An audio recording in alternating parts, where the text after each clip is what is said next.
Excited ang mga fans ni Kris Aquino nang mapanood nga nila ang vlog ni Darla na kung saan ay dinalaw nito at ginala nga ang Queen of All Media na si Kris. Natuwa naman si Darla dahil napaka-warm ng pag-welcome sa kanya, hindi lamang ni Kris Aquino pati na rin ng mga anak ni Kris na sina Joshua at Bimbi.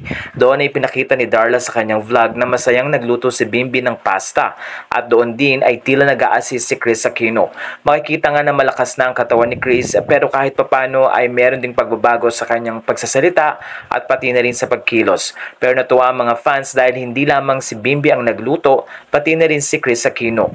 Napansin ng mga netizens na iba ang naging training ni Bimbi na siyang nagluluto para sa kanyang ina. Kaya naman tila hindi makapaniwala si Darla na lumalaki ng maayos si Bimbi at talaga namang maaasahan ng kanyang ina lalo na sa pagkain at pagkakaroon ng pagluluto sa kusina.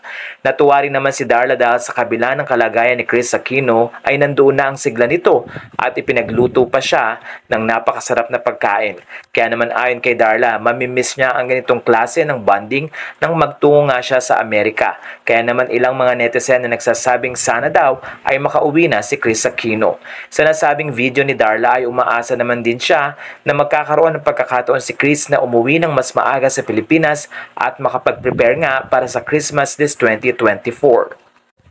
Ilang mga katanungan din ang ibinahagi ni Darla na kung saan ay sinagot ni Bimbi at sinabi nga niya na getting better ang kanyang mommy. Kaya naman umaasa ang mga fans na pag-uwi sa Pilipinas si Kris ay lalong makakabawi ito pagdating sa kanyang health at muling magawa ang mga bagay na gusto niyang gawin. Lalo na ang pagpapasaya sa mga fans at pagbibigay ng mga information kung magkakaroon nga ito ng talk show or mag-focus nga sa kanyang pagba-vlog uli. Ilang mga netizen din ang tila hinihintay ang pagpasok ni Bimbi sa show business dahil ngayon pa lang ay marami ng mga fans si Bimbi at marami din siyang naging revelasyon na isa sa mga members ng BINI ay crush pala ni Bimbi. Wala na pong masasabi niyo sa story na ito.